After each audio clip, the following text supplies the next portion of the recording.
Hello dear student, this is Renu and welcome back to Sant Kabir Vidyapeeth official YouTube channel Maghar संत कबीर नगर। आज हमारा जो conversation होने वाला है आपसे वो है मास्टर ऑफ आर्ट इंग्लिश को लेकर के, और ऑन स्क्रीन देखकर आपको पता भी चल गया होगा। तो अगर हम बात करें कि आज क्या हम मास्टर ऑफ आर्ट का पेपर 1 पढ़ने वाले हैं या पेपर 2 पढ़ने वाले हैं, पेपर 3 पढ़ने वाले हैं या पेपर 4 पढ़ने वाले हैं, तो ऐसा कुछ नहीं है बच्चों। आज के इस सेशन में हम ओवरऑल अगर देखेंगे तो हम पेपर 1 से लेकर के पेपर 4 तक के जितने भी PYQ बनते हैं उसको देखेंगे कि किस टाइप के क्वेश्चन आपके एग्जाम में आपको देखने को मिलेगा। तो एक बार फटाफट देख लेते हैं हम कि किस टाइप के क्वेश्चन आएंगे। जैसे आपने देखा कि ये फर्स्ट सेमेस्टर है और पेपर 1 चल रहा है। फिर यहाँ पे आप देखेंगे पेपर 2 जिसमें आपको पता है कि ओवरऑल 5 यूनिट आते हैं, सब में आपको वही मिलेगा। तो पहले इससे इंट्रो करवाएंगे, उसके बाद हम यूनिट 1 यानी कि पेपर 1 में यूनिट 1 का क्वेश्चन कैसा आता है, फिर यूनिट 2 का क्वेश्चन कैसा आता है, 3 का क्वेश्चन कैसा आता है, 4 का क्वेश्चन कैसा आता है। इस तरह से हम 4 पेपर हैं और 4 पेपर में जो भी आपके यूनिट बनते हैं, जो भी आपके टॉपिक बनते हैं, उस टॉपिक के अकॉर्डिंग इसमें आपको PYQ मिलने वाले हैं। ठीक है, तो ये बताएंगे आपसे, थोड़ा सा बताना चाहेंगे। बताने वाले ये हैं हम आपसे कि जो पेपर 1 है और पेपर 1 से लेकर के, कुछ तो स्क्रीन में प्रॉब्लम हो रही है बच्चों, है ना। पेपर 1 की अगर हम बात कर रहे हैं तो पेपर 1 से लेकर के पेपर 4 तक की जितनी भी यूनिट हैं, जितने भी टॉपिक हैं इसके अंदर, है ना, सारी क्लासेस कंप्लीट करवा दी गई हैं। अगर आप नहीं देखे हैं तो प्लीज़ जाके संत कबीर विद्यापीठ के इसी ऑफिशियल यूट्यूब चैनल पर प्लेलिस्ट पड़ी हुई है, प्लेलिस्ट को देखेंगे और आपको मज़ा आएगा। क्लासेस बहुत ही अच्छी हैं, जिसमें आप पेपर 3 को देखेंगे तो आपको यस्से मिलेंगे। आप पेपर 4 में जाएंगे तो आपको वहाँ पे नॉवल ही मिलेंगे, और यस्से को कौन से राइटर ने लिखा था, उसमें क्या क्या चीज़ें मेंशन की हैं। यस्से के अलावा जब हम पेपर 4 में एंट्री करते हैं तो नॉवल में देखेंगे कि ऐसे कौन कौन से राइटर हैं जिन्होंने अपने लाइफ में बहुत ज़्यादा स्ट्रगल करते हुए भी नॉवल के ऊपर फोकस किया और आगे चल के बहुत ज़्यादा फेमस हो गए। ठीक है, तो ये पेपर 1 से लेकर के पेपर 4 तक की जो भी आपके सब्जेक्ट रहे हैं इंग्लिश में, है ना, वो कंप्लीट हो गई है। कंप्लीट एक प्लेलिस्ट बनी हुई है इसकी। ठीक है, कंप्लीट प्लेलिस्ट है, आप जाकर प्लीज़ देखेंगे। जब आप इसको देख लेंगे तो आपके दिमाग में ऐसा आता होगा कि चलो ठीक है, पेपर तो कंप्लीट हो गया है, क्या हमें PYQ मिलेगा देखने को कि क्वेश्चन में मतलब पेपर में किस टाइप के क्वेश्चन आते हैं। तो आज PYQ के ऊपर ही हमने काम किया है और देखेंगे कि हर पेपर में, हर यूनिट में, हर टॉपिक में किस टाइप के क्वेश्चन आखिर आपको देखने को मिलेंगे। ठीक है, बात यहाँ पे हमारी फिनिश हो गई। अब हम देखते हैं कि हमारा पेपर 1 है, जिसमें आपको पता है कि जफरी चाउसर हैं, इन्होंने प्रोलॉग लिखा था, कंटरबरी टेल्स लिखे हैं, जिसमें 7 या 8 शायद हैं, 8 कंटरबरी टेल्स है। इसके अलग अलग टॉपिक्स जैसे नाइस टेल्स हो गया, है ना, सारी चीज़ों को इस सेशन में कंप्लीट किया गया था इसके पहले वाले में। आज इसमें हम PYQ देखेंगे इसके ऊपर। ठीक है, सेकेंड वाला यूनिट जब देखेंगे, जॉन डन ने एक लिखा था कैनोनाइजेशन, फिर जॉन मिल्टन ने पैराडाइज लॉस्ट बुक 1 लिखा था, है ना, क्योंकि बुक इसकी लास्ट बुक इसलिए लिखा हुआ है बच्चों क्योंकि इसकी कई किताबें बनी हुई हैं, तो ये बुक 1 से ही लिया गया है। एंड्रयू मार्वल जी हैं जिन्होंने लिखा था टू हिज कॉय मिस्ट्रेस, और मिस्ट्रेस से आपको समझ में आ रहा होगा कि किस तरह से एक जो लेडी थी कितनी ज़्यादा शर्मा रही थी और किससे शर्मा रही थी, ये जब आप जाके क्लास में देखेंगे तो आपको मज़ा आएगा। और जॉन ड्राइडन, अगर यूनिट हम 3 की बात कर रहे हैं, जॉन ड्राइडन का लिखा हुआ जो पोएट्री था अब्सलम और अकेटोफिल, ये दोनों भाई बहुत ही अच्छे रहते हैं, लेकिन दोनों की आपस में नहीं बनती। क्यों नहीं बनती है, यहाँ पे मैं एक्सप्लेन नहीं करने वाली हूँ, लेकिन थोड़ी थोड़ी बातें आपको इसलिए बता दे रहे हैं ताकि आप सुनेंगे और जाके जब क्लास को देखेंगे तो आपको ज़्यादा मज़ा आएगा। ये दोनों भाई ऐसे रहते हैं कि अब्सलम जो रहता है वो बहुत ज़्यादा ब्रेव रहता है, लेकिन अकेटोफिल इसकी हमेशा दूसरे से निंदा करता रहता है। ठीक है, अब क्यों करता है ये प्लेलिस्ट में जाके जब क्लास देखेंगे तो मज़ा आएगा। यूनिट 4, यूनिट 5, ठीक, ये चीज़ें आपको समझ में आ गई। उसके बाद जब हम पेपर 2 की तरफ चलते हैं, फर्स्ट सेमेस्टर में ही, जो ब्रिटिश ड्रामा का है और जो Renaissance to the new classical age से लिया गया है। इसमें क्रिस्टोफर मार्लो जी के द्वारा एक लिखा गया है जिसको हम डॉक्टर फॉक्ट्स के नाम से जानते हैं। विलियम शेक्सपियर ने इसमें हैमलेट लिखा है। और हैमलेट की अगर हम बात कर ही रहे हैं बच्चों, तो हैमलेट अपने आप में बहुत ही बड़ा है ना। हैमलेट अपने आप में बहुत ही बड़ा, यानी कि अगर इसके हम ओवरऑल समरी की बात करते हैं तो ये 365 पेजेस से अपर है ना। जब आप बुक लेंगे, एक प्रॉपर बुक को अच्छे से रीड करेंगे तो आपको बहुत अच्छे से समझ में आएगा। अब हैमलेट के बाद जब हम आगे चलेंगे तो विलियम शेक्सपियर का लिखा हुआ ही एक टेम्पेस्ट है और जो ब्रिटिश ड्रामा से लिया गया है। आगे चलेंगे यूनिट 3 तो आपको विलियम कॉन्ग्र्यू मिलेंगे वे ऑफ द वर्ल्ड में, और यूनिट 5 में आपको मिलेंगे जॉन वेबस्टर जिन्होंने डचेस ऑफ मालपी को लिखा है। अब हम पेपर 3 में जब आते हैं, पेपर 3 की बात करेंगे। पेपर 3, तो पेपर 3 में आपको फ्रांसिस बेकन जी मिलेंगे जिन्होंने 2 ऐसे रोमांटिक प्रोज कह सकते हैं लिखे हैं जिसका नाम है ऑफ फ्रेंडशिप और ऑफ ट्रूथ। किस तरह से सच्चाई के बारे में इन्होंने प्रोज में बताया है और दोस्ती के बारे में किस तरह से इन्होंने बातें बताई हुई हैं, जिनका नाम है फ्रांसिस बेकन। फिर हम जोसेफ एडिसन के बारे में जानेंगे कि किस टाइप के क्वेश्चन आते हैं जोसेफ एडिसन जी के। रिचार्ड स्टील की बात करेंगे जिन्होंने स्पेक्टेटर क्लब के बारे में बताया था, और जुडिशियस फ्लैटरी। अब फ्लैटरी से आपको समझ में आ रहा होगा कि व्हाट इज़ फ्लैटरी। फ्लैटरी भी कई टाइप के होते हैं, जैसे नेगेटिव फ्लैटरी और पॉजिटिव फ्लैटरी। अब फ्लैटरी का नाम ले लिया तो मैंने क्लास में भी बहुत अच्छे से इसको समझाया है, यहाँ पे भी थोड़ा सा डिस्कस करना चाहूँगी मैं।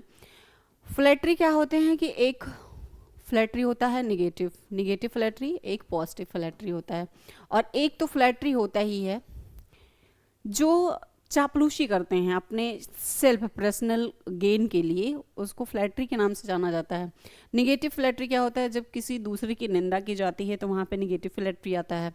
पॉजिटिव फ्लैटरी जैसे किसी मतलब आपके फ्लैटरी करने से या आपके झूठ बोलने से या आपके निंदा करने से किसी अगले का भला हो रहा है तो वो पॉजिटिव फ्लैटरी के अंतर्गत आता है, ठीक है। अब इसी प्रकार से आगे आप चलेंगे 4 पेपर में, और 4 पेपर में जब आप एंट्री करेंगे तो वहाँ पे आपको मिलेगा ओरिजिन एंड डेवलपमेंट नॉवेल। और नॉवेल में बहुत सारे ऐसे राइटर हैं और बहुत सारे राइटरों के द्वारा लिखा हुआ नॉवेल है। कहीं कहीं तो ऐसे राइटर हैं, जैसे आप डैनियल डिफोर को ले लेंगे, हेनरी जेम्स जी को ले लेंगे, जेन ऑस्टन जी को ले लेंगे। इन्होंने एमा एक ऐसा नॉवेल है, मतलब मेरा मन तो हो रहा है कि मैं यहाँ पे सब एक्सप्लेन करूँ, लेकिन पॉसिबिलिटी नहीं है क्योंकि क्वेश्चन ही आपके इतने ज़्यादा हैं और मुझे उसी पे फोकस करना है, ठीक है। आप इसकी क्लास जाके देखेंगे। क्या करना है आपको संत कबीर विद्यापीठ के संत कबीर विद्यापीठ पीजी कॉलेज लिखना है आपको यूट्यूब पे, है ना। और आपको यमए इंग्लिश के प्लेलिस्ट में जाना है, आपको यमए इंग्लिश की प्लेलिस्ट में जाना है। और फर्स्ट सेमेस्टर के चारों पेपर, फर्स्ट सेमेस्टर की अगर हम बात कर ही रहे हैं तो फर्स्ट सेमेस्टर के 4 पेपर होते हैं। 4 के चारों पेपर का यूनिट वाइज आपको एक्सप्लेनेशन देखने को मिलेगा। ये यूट्यूब का एकमात्र ऐसा चैनल है जहाँ पे चारों पेपर का एक्सप्लेनेशन दिया गया है, वो भी बायोलैंग्वेज, ठीक है। अब चारों पेपर आपने देख लिया। अब हम चलते हैं एक एक पेपर के एक एक यूनिट वाइज PYQ पे। कहाँ पे चलते हैं बच्चों? देखो, एक्सप्लेन नहीं करेंगे, बस आपको क्वेश्चन मैं दिखाना चाहती हूँ। क्वेश्चन आप देख लेंगे कि किस टाइप का आता है। देखो, सबसे पहले तो हमने कहा कि थोड़ी सी बात करेंगे आपसे। थोड़ी सी बात मैं ये करना चाहती हूँ कि जैसा कि आपको पता है कि पेपर 1 में आपके यूनिट कितने हैं? 5। और मैंने आपको क्या बताया था कि जब आप यूनिट 1 को देखेंगे ना, यूनिट 1 को आपको तैयारी करने का एक ट्रिक बता रहे हैं कि जब यूनिट 1 को देखेंगे उसमें आपको 2 टॉपिक मिलेंगे। कितने टॉपिक मिलने वाले हैं? 2 टॉपिक। और मैंने स्टार्टिंग में ही आपको बताया था बच्चों कि 2 टॉपिक हैं, 2 में से हमें एक को ही तैयार करना है, एक को ही प्रिपेयर करना है, ठीक है। एक को ही प्रिपेयर करना है और आपका काम आसानी से हो जाने वाला है। तो जिस तरह से आपको पता है कि जेफरी चाउसर हैं पहले टॉपिक में आपके, सेकेंड वाले में आपके एडमंड स्पेंसर हैं, एडमंड स्पेंसर। तो आप अगर जेफरी चाउसर का क्वेश्चन देख ले रहे हैं पीवाईक्यू का, तो भी आपका काम बहुत आसानी से हो जाएगा, क्योंकि उसमें ऑप्शन करके दिया रहता है कि आप या तो जेफरी चाउसर को करिए या तो आप एडमंड स्पेंसर को करिए, स्पेंसर को करिए। अगर आपको इसके क्वेश्चन आ रहे हैं तो ठीक है, इसको कर लीजिए, नहीं आता है तो यहाँ पे बीच में आपको ओ आर जो है वो मिलता है, यानी कि अथवा करके दूसरे क्वेश्चन आपको मिलते हैं। ये नहीं आ रहा है तो नीचे वाला कर लीजिए, नीचे वाला नहीं आ रहा है तो ऊपर वाला कर लीजिए, कुछ इस तरह से। ठीक है, ठीक है, ये सारी बातें हो गई। अब हम चलते हैं क्वेश्चन की तरफ। पहला पेपर पोएट्री है, आपको पता है। सेकेंड पेपर आपका, पहला पेपर जो है इंग्लिश का वो क्या है, पोएट्री है, पोएट्री है। सेकेंड पेपर आपका प्रोज है, सेकेंड पेपर जो है वो प्रोज है इंग्लिश का। सेकेंड पेपर आपका क्या है बच्चों, प्रोज है। थर्ड पेपर आपका क्या है, एशे है इसमें। और फोर्थ पेपर आपका नॉवेल है, नॉवेल के बारे में लिखना है। ठीक है, तो पीवाईक्यू आपको फटाफट दिखाते हैं हम, ज़्यादा लेट नहीं करेंगे क्योंकि बातें बहुत हो गई हैं। ठीक है, तो जब जेफरी चाउसर की हम बात कर ही रहे हैं तो इसमें सबसे पहला क्वेश्चन क्या पूछा है कि discuss Chaucer as the father of English poetry, यानी कि जो चाउसर जी हैं जिनको कहा जाता है इंग्लिश लिटरेचर का फादर ऑफ इंग्लिश लिटरेचर भी कहा जाता है ना, उनके बारे में डिस्कस करना है इस पोएट्री में। और explain with reference to the prologue.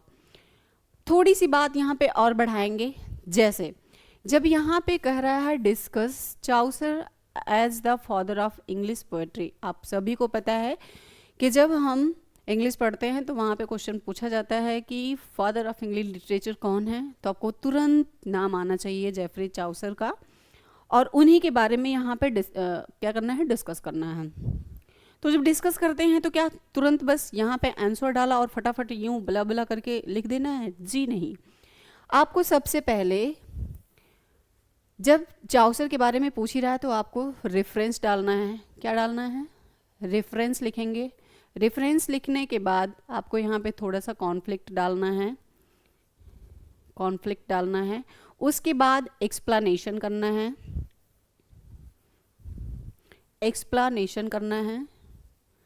Explanation कर देंगे, उसके इन लास्ट अगर हम बात करें तो कंक्लूजन को आपको लिखना रहता है, कंक्लूजन। ओके, तो ये कुछ प्रोसेस होते हैं। और इसको क्यों लिखा जाता है बच्चों? क्योंकि ये एक लिखने का सही तरीका है, और दूसरी बात देखने में आंसर राइटिंग बहुत ही मतलब अट्रैक्टिव लगती है ना।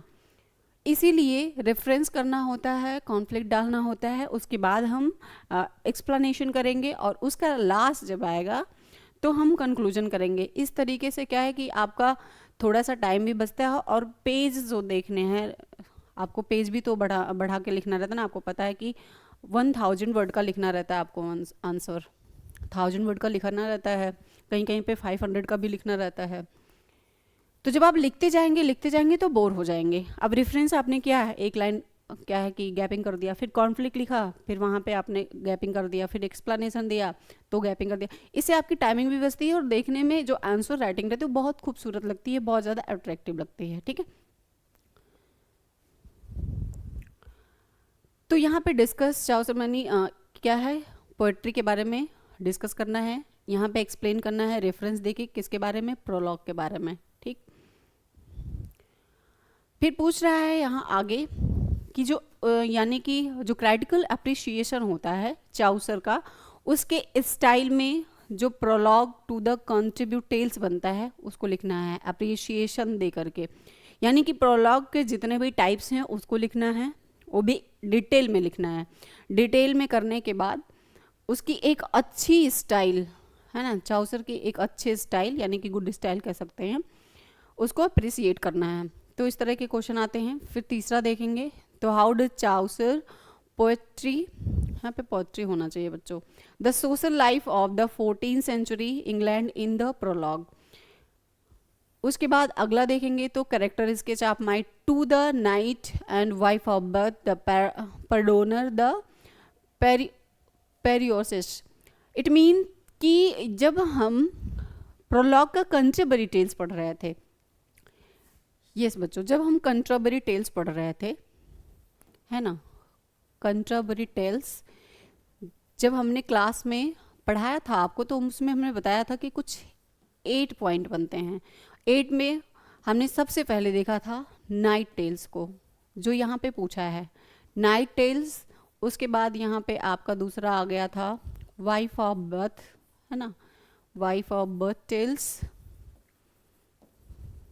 तीसरे में आपका आ गया था द परडोनर, द परडोनर। और चौथे में आपका आया था, देखो गायब हो जा रहा, वेट मिनट बच्चों, ठीक है, यानी कि कहने का मतलब है कुछ 8 टेल्स आए थे, जिसको मैंने क्लास में ओवरऑल करवा रखा है, उसको जाके जरूर देखेंगे। अगला क्वेश्चन जो आपके लिए आ रहा है पीवाईक्यू में वो है explain Chaucer use of satire in the prologue. इसको लिखना है और किस तरह लिखना है, तो reference, conflict, explanation with conclusion, ठीक है। Comment on the narrative technique used by the Chaucer the Canterbury Tales, यानी कि उसका जो नरेटिव टेक्निक है, किसका पूछ रहा है, कंट्राबरी टेल्स का जो नरेटिव टेक्निक है वो चाउसर ने किस तरह से यूज किया था। कंट्राबरी टेल्स का जो नरेटिव टेक्निक है उसको चाउसर जी ने किस तरह से यूज किया था, उसी के बारे में यहाँ पे एक्सप्लेन करना है, ठीक है। आगे देखेंगे हम, Chaucer is a great painter of character, discuss with reference to the prologue. Same question अभी आपको ऊपर मिला है ना, सेम क्वेश्चन क्या हुआ है, ऊपर आपको मिला है। अब हम आगे देखेंगे जो यूनिट 1 का 8वां क्वेश्चन बन रहा है, explain the theme of realism and humour the prologue to the Canterbury tales.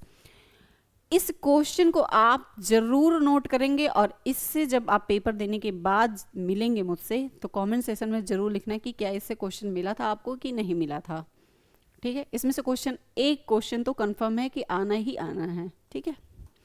अब यूनिट 2 की तरफ चलते हैं हम। यूनिट 2 आपको पता है कि जॉन डन का है ना, और इसमें एंड्रयू मार्वल के बारे में बताया गया और इसके पीवाईक्यू को हम देखने वाले हैं। तो पीवाईक्यू देख लीजिए, जॉन डन का जो कैनोनाइजेशन है उसका मेटाफिजिकल पोएम लिखना है। यहाँ पे क्या लिखना है बच्चों, जॉन डन का लिखा हुआ कैनोनाइजेशन, आपको पता है कि जॉन डन ने कैनोनाइजेशन को लिखा है पोइट्री में, और मेटाफिजिकल पोएम के बारे में एक्सप्लेन करना है। किसके बारे में एक्सप्लेन करना है, मेटाफिजिकल पोएम के बारे में एक्सप्लेन करना है। फिर अगला क्वेश्चन जो नेक्स्ट है वो आपका discuss the use of wit and conceit in Donne's poetry with reference to the Canonization. I mean it कि इसमें जो भी जॉन डन ने लिखा है, जैसे कैनोनाइजेशन की ही बात करेंगे तो कैनोनाइजेशन में पोइट्री का रेफरेंस देना है और उसके विट को लिखना है यहाँ पे कि उसका विट कैसा था, वो भी किसके साथ, तो मैंने आपको पहले बताया कि रेफरेंस के साथ, विथ रेफरेंस टू। अगले जो क्वेश्चन बन रहा है, explain the central theme of the paradise Lost book 1 John Milton. यहाँ पे आपको देखने को मिलेगा कि जॉन मिल्टन जी ने जो बुक लिखी थी जिसका नाम था paradise Lost book 1, paradise Lost book 1 bye John Milton. Paradise Lost book में कौन सी पोएट्री के बारे में कैसे एक्सप्लेन किया गया है, और लिखा तो है जॉन मिल्टन जी ने, ये आपको पता है, उसके बारे में एक्सप्लेन करना है। और क्या करना है, सेंट्रल थीम को, किसको करना है, सेंट्रल थीम को आपको यहाँ पे एक्सप्लेन करना है। आगे जो क्वेश्चन बन रहा है वो कह रहा है discuss Satan as the heroic figure in Milton's Paradise Lost book 1, यानी कि इसमें हेरोइक जो फिगर बन रहा है उसको यहाँ पे डिस्कस करना है। किसका लिखा हुआ, मिल्टन का, जॉन मिल्टन का, ठीक है। अगला जो क्वेश्चन बन रहा है बच्चों वो कैसा है, अगले क्वेश्चन की अगर हम बात कर रहे हैं तो अगले क्वेश्चन में हम देखेंगे better to reign in hell than serve in heaven, discuss with the reference to Paradise Lost book 1। यहाँ पे लॉस्ट बुक 1 हो जाएगा, लॉस्ट बुक 1, ठीक है। अब अगले क्वेश्चन की तरफ चलेंगे तो देखेंगे कि एविलेट मिल्टन जी ने किस तरह से स्टाइल को ब्लैंक वर्स में किया था और किस बुक में, पैराडाइज लॉस्ट बुक 1 में। ठीक है, ये क्वेश्चन है।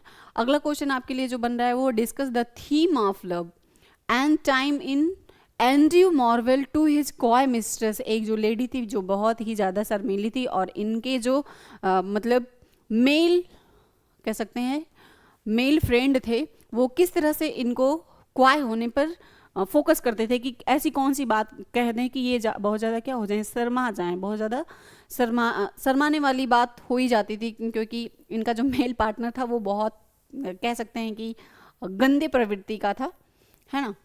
मतलब हर चीज़ को लेकर के बताता था कि दुनिया में तुम ही अकेले नहीं हो। पहले तो बुराई करता था, फिर उसी में कहीं ना कहीं अच्छाई को छिपा देता था। किस तरह कि पता है जो क्वाय मिस्ट्रेस थी, ये मिस्ट्रेस जो थी शर्मीली इसलिए थी क्योंकि इनका जो मेल पार्टनर था वो हमेशा कहता था कि हमें इस दुनिया में जो जन्म मिला है हमें कुछ अच्छा करना चाहिए। और क्यों अच्छा करना चाहिए, इसलिए अच्छा करना चाहिए, अच्छा करने का मतलब वो प्रेम प्रसंग की बात कर रहा था उनसे, जिस बात को सुन करके बहुत ज़्यादा ये शर्मा जाती थी मिस्ट्रेस। ठीक है, explain to his coy mistress as a metaphysical and carpe diem poem, यानी कि मेटाफिजिकल क्रैब को डिम किस तरह से इस पोएम में किया गया है और किसके लिए, क्वाय हिज मिस्ट्रेस के लिए, उसको एक्सप्लेन करना है इस क्वेश्चन के अंदर। लेकिन कैसे करना है, क्योंकि एक्सप्लेन करने का मतलब है कि आपको लंबा लिखना है, ज़्यादा वर्डों में लिखना है ना, आपको 1000 वर्ड में लिखना है। तो आपने क्या करना है, सबसे पहले रेफरेंस डालना है, कॉन्फ्लिक्ट डालना है, एक्सप्लेनेशन डालना है, एंड इन लास्ट आपको कंक्लूजन डालना है ना, अगर पॉइंट में है तो। अगला जो क्वेश्चन बन रहा है यूनिट 2 का पेपर 1 में, explain to his coy mistress the metaphysical carpe diem poem, इसके बारे में ही तो बताया। अब चलते हैं पेपर 3 की तरफ, है ना। यूनिट 3 और पेपर 1 है। पेपर 1 में जो यूनिट 3 बन रहा है जिसको लिखा था जॉन ड्राइडन ने, और क्या लिखा था, अलेक्जेंडर पॉप। क्या लिखा था बच्चों, जॉन ड्राइडन ने अलेक्जेंडर पॉप को लिखा था। और इससे किस टाइप के क्वेश्चन आपके एग्जाम में आ सकते हैं उसके बारे में बताया गया है। तो देखेंगे सबसे पहले आपको एप्सिलम और अकेटोफिल के बारे में पता होना चाहिए। आपने क्लास ही नहीं देखी है तो कैसे पता होगा कि किस तरह से एक भाई दूसरे भाई का विरोधी रहता है, उसको आगे नहीं बढ़ने देता। एक देखने में तो एप्सिलम जो है बहुत गुड लुकिंग पर्सनालिटी का रहता है, बहुत ही ज़्यादा वर्क भी करता है, लेकिन अकेटोफिल को ये सब मंजूर नहीं रहता है। वो लोगों से उसकी बुराई ही करता रहता है, उसके साम्राज्य को अपनाने की हमेशा चेष्टा करता रहता है। ठीक है, तो यही सब बातें होती हैं इसमें। Discuss Absalom and Achitophel as a political satire, इसमें बताना है कि एप्सिलम और अकेटोफिल में कैसी राजनीति चलती थी, किस तरह का स्टेयर चलता था, उसके बारे में डिस्कस करना है। Explain Dryden use of heroic couplets in Absalom and Achitophel, यानी कि जो जॉन ड्राइडन जी हैं उन्होंने इसमें हेरोइक कपलेट्स किस तरह से मेंशन किया हुआ है, किसके बारे में, एप्सिलम और अकेटोफिल के बारे में, उसको एक्सप्लेन करना है इस क्वेश्चन के अंदर। तो आपको, मुझे लगता है ये सेशन बहुत ही अच्छा लग रहा होगा और आपके एग्जाम के लिए बहुत ही ज़्यादा ये बेनिफिशियल है। तो इसको एक एक क्वेश्चन आप जरूर नोट डाउन कर सकते हैं और इससे क्वेश्चन देखने को आपको 100% श्योर है कि मिलना ही मिलना है एग्जाम में।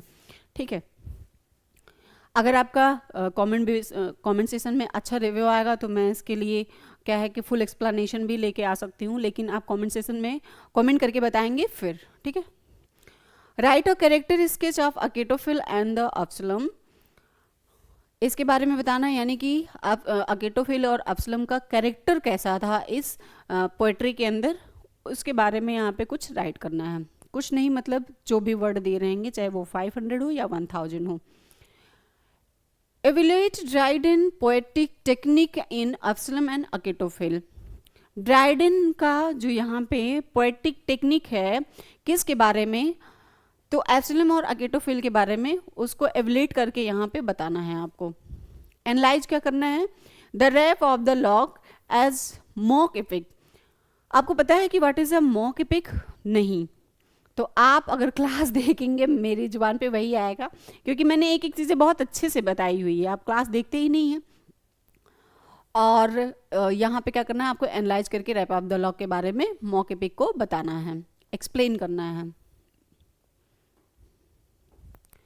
How does Alexander Pope a blend satire with fantasy in the rape of the lock, यानी कि अलेक्जेंडर का लिखा हुआ जो मतलब जॉन ड्राइडन का लिखा हुआ, किसका बच्चों, जॉन ड्राइडन का लिखा हुआ, जॉन ड्राइडन का लिखा हुआ अलेक्जेंडर पॉप को किस तरह से ब्लेंड स्टेयर किया गया था फंटेसी में, जिसको रैप ऑफ द लॉग के नाम से जाना जाता था, उसको एक्सप्लेन करना है।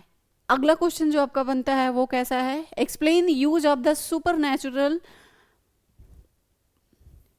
Mechanically in the rape of the lock. Supernatural की अगर बात होती तो यहाँ पे आपको एक मैन मिला था जिसका नाम ही था सुपरनैचुरल मैन।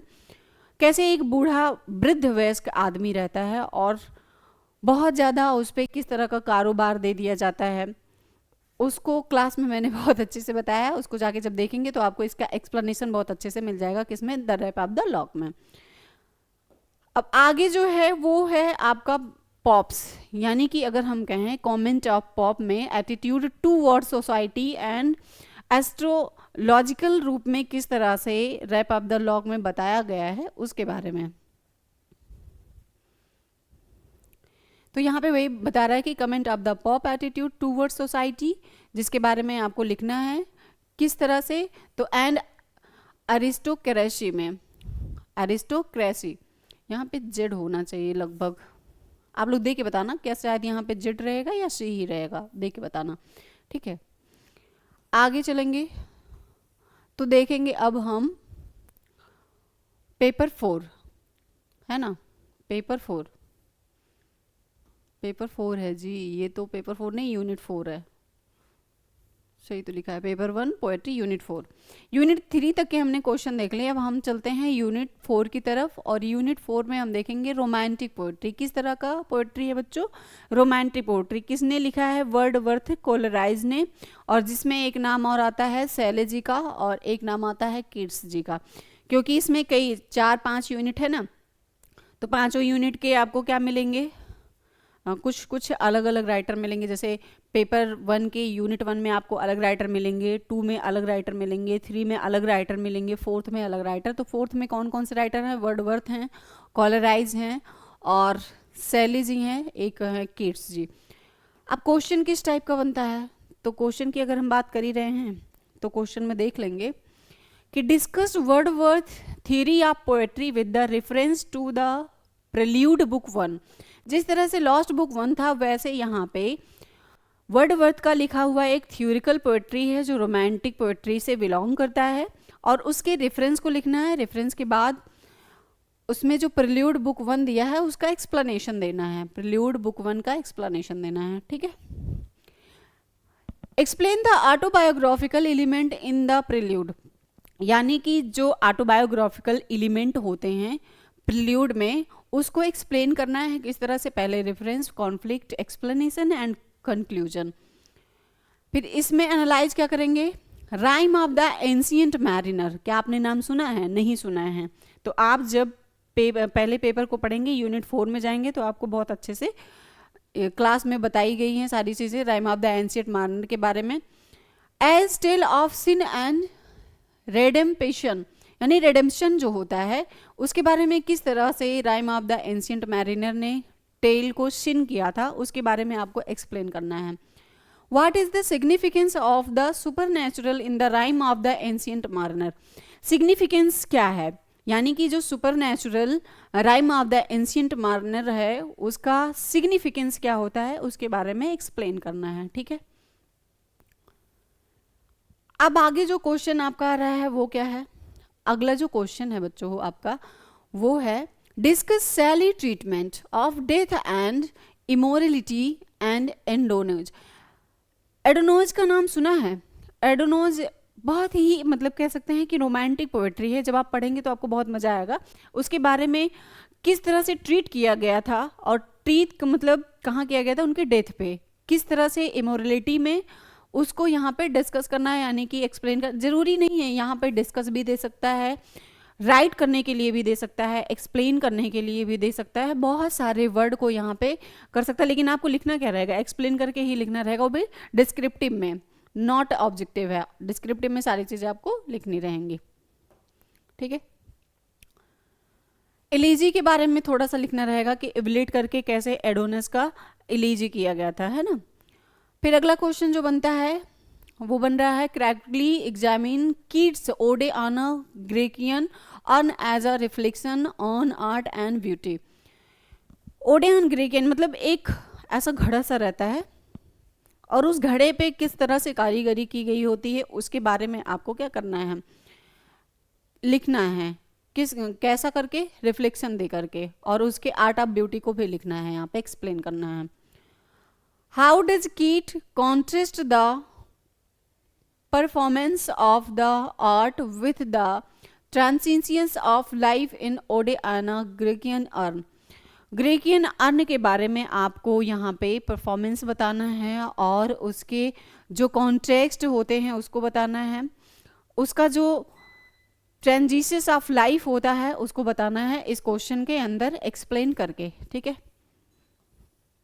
अब हम पेपर 1 में यूनिट 5 की तरफ आ गए हैं, यानी कि हमारा पेपर 1 का जितना PYQ यूनिट वाइज हमें मिल रहा है उसको हम देखते आ रहे हैं। अब यूनिट 5 में हम देखेंगे कि हमें क्या मिल रहा है, मॉडर्न पोएट्री मिल रहा है। क्या मिल रहा है बच्चों, मॉडर्न पोएट्री मिल रहा है, जिसको लिखा है WB ईट्स जी ने। और इसमें आपको सेकेंड राइटर कौन मिलेंगे, TS इलियाड जी मिलेंगे। थर्ड राइटर कौन मिलेंगे आपको, WH यूडन नहीं रहेगा बच्चों, ये यहाँ पे थोड़ा सा शायद मिस्टेक है, ए डायलिन और थॉमस हैं, यहाँ पे कुछ ऐसे राइटर हैं जिनका नाम मेंशन किया हुआ है। अब हम यूनिट 5 का PYQ देखेंगे पेपर 1 के अंतर्गत। तो इसमें कितने क्वेश्चन हैं देख लेते हैं, 7 है या 8 है या 9 है, 8 क्वेश्चन है बच्चों, 8 को देखने वाले हैं हम। उसके बाद हम पेपर 2 की बात करेंगे और पेपर 2 में हम यूनिट वाइज सारे क्वेश्चन को फिर डिस्कस करेंगे। Analyse the symbolism in WB eats the second coming, इसके बारे में आपको बताना है। सेकेंड जो बन रहा है, discuss the theme of spiritual crisis in the second coming. Same question same है, थोड़ा सा बट डिफरेंस है, उसमें इसका थीम करना है, उसमें सिंबोलिज्म करना है, इसको थोड़ा सा ध्यान देना। थीम ऑफ स्पिरिचुअल लिखना है और इसमें सिंबोलिज्म करना है, ठीक है। The use of imagery and the fragmentation of in Iliad the wasteland, यानी कि इसका जो इमेजरी बन रहा है उसको किस तरह से यूज किया गया है और किसने किया है, TS इलियड जी ने किया है, उसके बारे में आपको यहाँ पे एक्सप्लेन करना है। How does the Waste Land reflect the modern disillusionment after World War, यानी कि जब एक वर्ल्ड वार हुआ था, आपको पता है, उस वर्ल्ड वार में जो इमेजरी हुई थी और इमेजरी होने के बाद जो वेस्टलैंड का रिफ्लेक्ट हुआ था, कह सकते हैं मॉडर्न वर्ल्ड वार में, मतलब आफ्टर मॉडर्न वर्ल्ड वार है, उसको यहाँ पे वर्ड क्या करना है, एक्सप्लेन करना है। यहाँ पे पहले दे दिया है कि हाउ डज, यानी कि कैसे, उसको एक्सप्लेन करना है।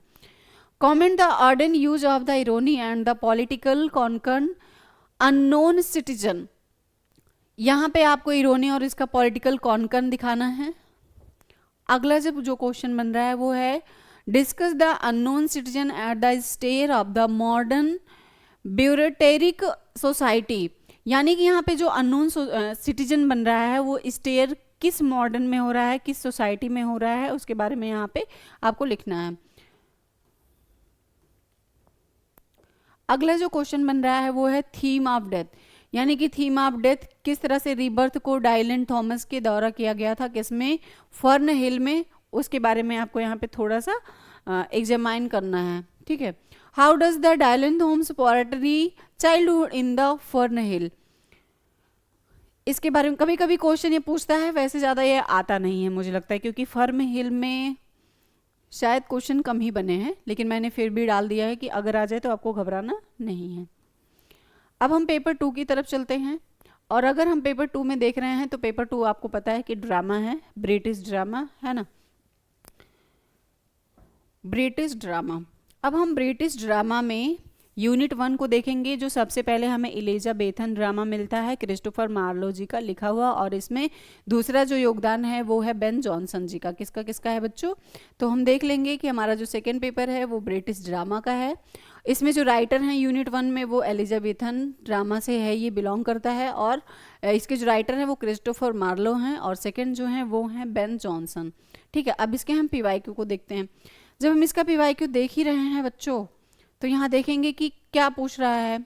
डॉक्टर फॉस्टस का ट्रेजेडी रेनेंसे ऑफ कॉन्फ्लिक्ट पूछ रहा है। यानी यहाँ पे आपको पता है कि डॉक्टर फॉस्टस का ट्रेजेडी, आपको ट्रेजेडी से याद आ रहा होगा कि ट्रेजेडी किस टाइप के होते हैं। एक कॉमेडी होता है, एक ट्रेजेडी होता है। कॉमेडी में क्या होता है और ट्रेजेडी में क्या होता है, दोनों का डिफरेंट आपको पता है जो आप बीए में पढ़ चुके हैं।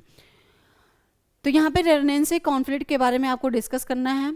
How does the Christopher Marlowe present the theme of ambition in Doctor Faustus.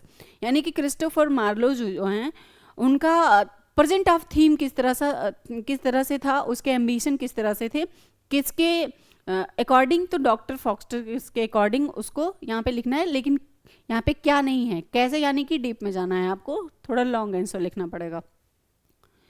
Examine of the use morality and the religion of Doctor Faustus.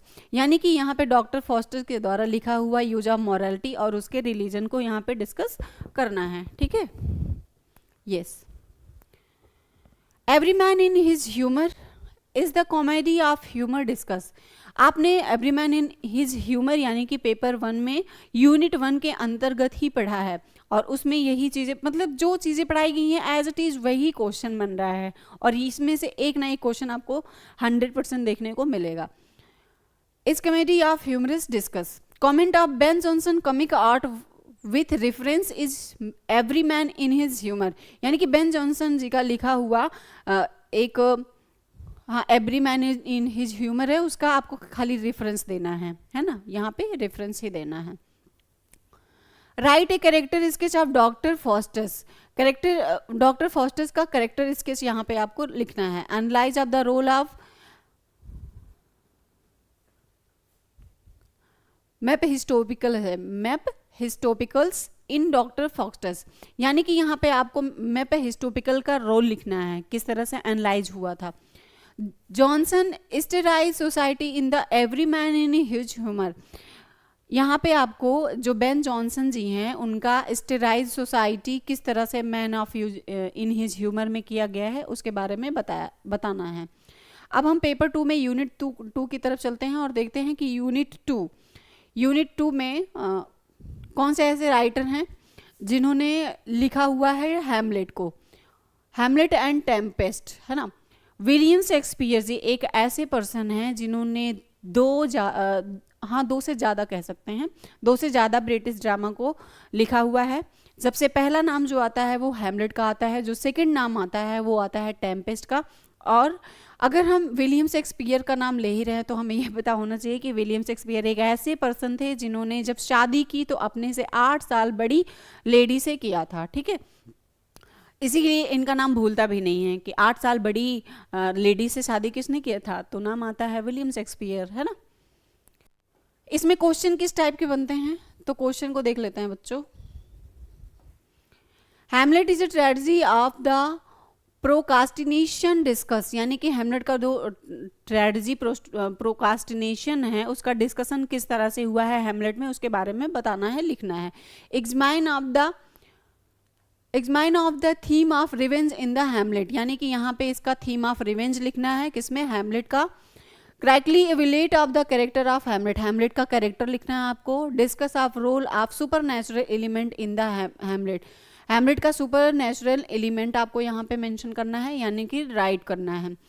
The Tempest is romance with the element of forgiveness and reconciliation explain. यानी कि Tempest का जो romance है ना, romance of element है, उसका forgiveness किस तरह से हुआ था उसके बारे में यहाँ पे एक्सप्लेन करना है।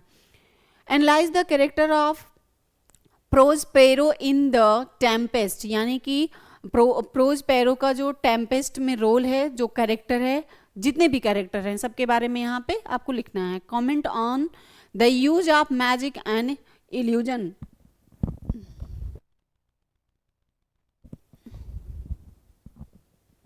इल्यूजन द टेम्पेस्ट, यानी कि अगर हम बात कर रहे हैं कि जो टेम्पेस्ट है उसका यूज ऑफ मैजिक इल्यूजन लिखना है, क्या लिखना है यहाँ पे, the use of magic illusion लिखना है और डिटेल में लिखना है। अगला जब हम क्वेश्चन देखते हैं बच्चों को, how does the Shakespeare present the theme of colonisation in the Tempest, Tempest में शेक्सपियर का जो प्रेजेंटेशन है थीम ऑफ कॉलोनाइजेशन का वो कैसे है, इसके बारे में आपको लिखना है। Write a note on the theme of power and authority in the Tempest, यानी कि टेम्पेस्ट में किस तरह का थीम, पावर और अथॉरिटी दिया गया है उसके बारे में आपको यहाँ पे राइट करना है। ठीक, पेपर 2 में अब हम यूनिट 3 की तरफ चलते हैं। पेपर 2 और यूनिट 3, पेपर 2 यूनिट 3 की तरफ चल रहे हैं तो आपको पता है कि कौन से राइटर आपको मिलेंगे, often related Ben Jonson, every man in his humour इसमें, लेकिन इन हिज ह्यूमर का क्वेश्चन तो हमने थोड़ा सा ऊपर भी देखा है। ओके, क्वेश्चन आपको फटाफट देख लेने हैं बस। Discuss the theme of humour, humorous in every man in his humour, इसके बारे में आपको थीम ऑफ ह्यूमर के इन हिज एवरी मैन का जो बन रहा है उसको डिस्कस करना है, किसमें, इन हिज ह्यूमर में, उसका थीम। यानी कि कहने का मतलब क्या है कि every man in his humour का जो थीम ऑफ ह्यूमरस है उसको आपको यहाँ पे डिस्कस करना है। ठीक है, analyse the character of every man in his humour, in his humour it mean that कि यहाँ पे देखेंगे every man in his humour का जो कैरेक्टर है उसको यहाँ पे आपको एनालाइज करना है या राइट करना है या एक्सप्लेन करना है, कुछ भी कह सकते हैं।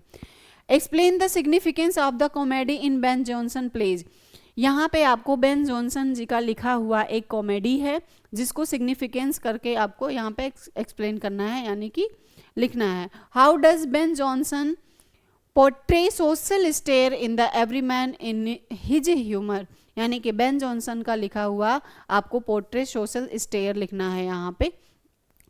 Comment on the use of humour as a tool for moral lesson in the plays, आपको यहाँ पे मोरल लेसन यानी कि इस प्लेस से क्या सीख मिलती है ना। इन his humour it mean that बच्चों कि every man in his humour की बात हो रही है यहाँ पे, every man in his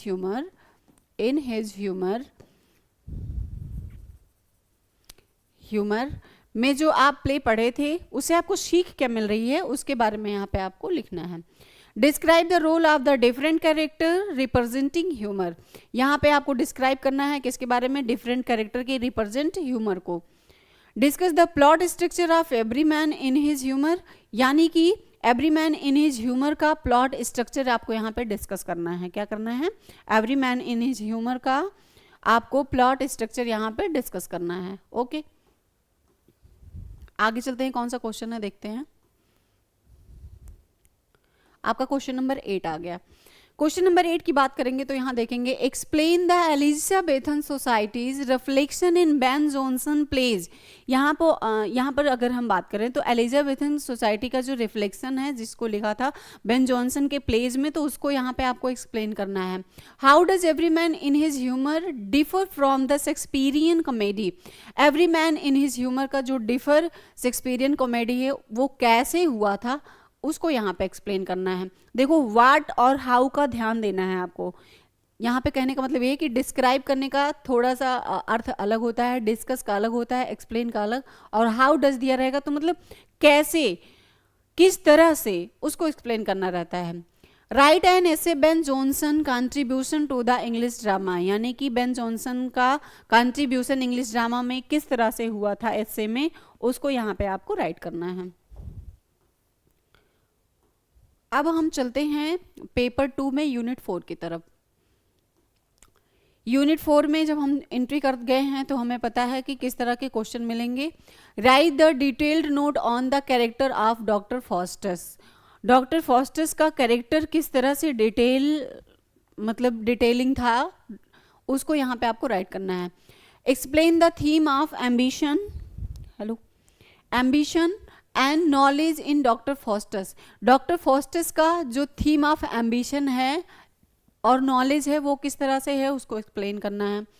discuss the role of the चॉस इन द डॉक्टर फॉस्टस, यहाँ पे उनके रोल को आपको डिस्कस करना है ना, रोल को डिस्कस करना है। Analyse the conflict between good and evil in the Marlowe Doctor Faustus. अब यहाँ पे जो है वो डिफरेंस बिटवीन नहीं कर सकते हैं, कॉन्फ्लिक्ट बिटवीन करना है दोनों का। किनका किनका? पहले तो हम देखेंगे कि गुड एंड इविल किनका करना है, मार्लो का और डॉक्टर फॉस्टर्स का, दोनों का क्या करना है यहाँ पे, गुड एंड इविल और कॉन्फ्लिक्ट बिटवीन करके एनालाइज करना है। How does the doctor fosters reflect renaissance humanism, है ना, यानी कि डॉक्टर फॉस्टर्स का जो रिफ्लेक्ट है रेनेसां में, और वो भी ह्यूमनिज्म के अकॉर्डिंग, वो किस तरह नहीं कह सकते, कैसे हुआ था, तो उसको राइट करना है। आगे जब हम क्वेश्चन की तरफ बढ़ रहे हैं, यानी कि क्वेश्चन नंबर 7, तो देखेंगे कि write an essay of Marlowe contribution to the Elizabethan drama. यहाँ पे मार्लो का कंट्रीब्यूशन एलिजाबेथन में ड्रामा का क्या एसे है उसको राइट करना है। Discuss the significance of the, wait minute, explain the tragic element in Doctor Faustus. Doctor Faustus का ट्रेजिक एलिमेंट यहाँ पे आपको एक्सप्लेन करना है। वेट मिनट बच्चों, ये बार बार देख रहे हो क्या हो रहा है।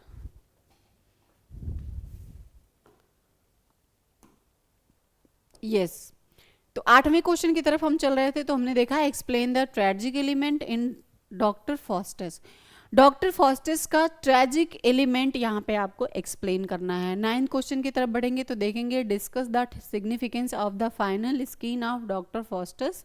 इट मीन दैट कि यहाँ पे डॉक्टर फॉस्टर्स का सिग्निफिकेंस और फाइनल सीन यहाँ पे आपको डिस्कस करना है। जैसे scene number 1, scene number 2, scene number 3, scene number 4, scene number 5, यानी बहुत सारे सीन रहते थे ना, उस तरह से यहाँ पे लास्ट सीन आपको करना है, यानी कि फाइनल सीन को। Analyse the use of soliloquies in Doctor Faustus के बारे में यहाँ पे एनालाइज करना है आपको, कैसे यूज किया गया था उसको एक्सप्लेन करना है। अब हम पेपर 2 के फाइनल यूनिट की बात करें, यानी कि यूनिट 5, उसके बारे में देखेंगे और यहीं पे अपनी क्लास को ख़त्म करेंगे। अगली क्लास में आपको पेपर नंबर 3 और पेपर नंबर 4 के बारे में जितने भी क्वेश्चन यूनिट वाइज आएंगे उसको डिटेल से आज के सेशन की तरह बताया जाएगा। Right the detail character sketch of the Hamlet, यानी कि हैमलेट का जो जितने भी कैरेक्टर स्केच हैं उसका डिटेल देना है। Discuss the theme of madness in Shakespeare Hamlet, यानी कि हैमलेट के जो भी थीम्स ऑफ मैडनेस हैं उसको यहाँ पे आपको डिस्कस करना है। Explain the significance of the to be और not to be soliloquy, okay, soliloquy. तो यहाँ पे आपको एक्सप्लेन करना है इनके सिग्निफिकेंस को। Analyse the role of women in Hamlet, यानी कि हैमलेट में द रोल ऑफ वुमेन किस तरह से है उसको एनालाइज करना है, डिस्कस करना है, एक्सप्लेन करना है, जो भी कह लीजिए। Discuss the concept of revenge in Hamlet. अगर हम बात कर रहे हैं कि हैमलेट की, तो हैमलेट में आपको इन लास्ट क्या करना है, कॉन्सेप्ट ऑफ रिवेंज लिखना है, डिस्कस करना है। Write an essay on the political intrigue in Hamlet, यानी कि हैमलेट में जो पॉलिटिकल इंट्रीग्यू है उसका एसे आपको लिखना है। क्या लिखना है, उसका एसे लिखना है। Explain the use of symbolism in Hamlet, यानी कि हैमलेट में किस तरह से यूज ऑफ सिंबोलिज्म है उसको आपको यहाँ पे एक्सप्लेन करना है। अगला क्वेश्चन जो आपके सामने आ रहा है वो है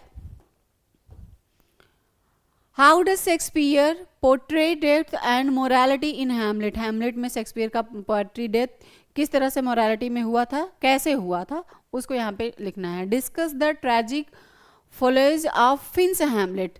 इट मीन दैट कि यहाँ पे जो प्रिंस हैमलेट है उनका ट्रेजिक फ्लोज लिखना है, ठीक है, डिस्कस करना है। लास्ट में देखेंगे examine of the relationship between Hamlet and the Claudius. जो क्लाउडियस थे यहाँ पे हैमलेट में, उनका रिलेशनशिप किस तरह से था उसको यहाँ पे आपको एक्सप्लेन करना है, लिखना है। अब हम चलेंगे अगले पेपर की तरफ, यानी कि पेपर 3। किसकी तरफ चलेंगे बच्चों, पेपर 3 की तरफ चलेंगे, है ना, पेपर 3। लेकिन पेपर 3 आज नहीं पढ़ना है आपको पढ़ना है कल के सेशन में, ठीक है। पेपर 3 कहाँ पढ़ेंगे, कल के सेशन में पढ़ेंगे। पेपर 3 का यूनिट 1 और यूनिट 2 के क्वेश्चन किस तरह आते हैं ये कल के सेशन में देखेंगे, ठीक है। आज की क्लास यहीं पे कंप्लीट करते हैं। टुमारो की जो क्लास होगी, बड़ी दिक्कत आ रही है भाई स्क्रीन पे। तो टुमारो की जो क्लास होगी है ना, उसमें हम क्या देखेंगे बच्चों, तो उसमें हम देखेंगे पेपर थ्री का यूनिट 1 से लेकर के यूनिट 5 तक के PYQ, यूनिट 5 तक के PYQ। ठीक है, ये कल के सेशन में होगा। तब तक बने रहिए संत कबीर विद्यापीठ के ऑफिशियल यूट्यूब चैनल पर। और MA इंग्लिश के अगर जो भी टॉपिक का आपको PYQ चाहिए उसको फिर से बताएंगे, यानी कि सॉल्व चाहिए कि अनसॉल्व चाहिए, उसको भी कमेंट सेशन में बताते रहिए। फिर मिलते हैं अगले सेशन में इसी ऐसे ही PYQ के साथ, और बताएंगे आपकी क्लास कैसी लगी आपको। ठीक है, फिर मिलते हैं। Thank you for watching this video.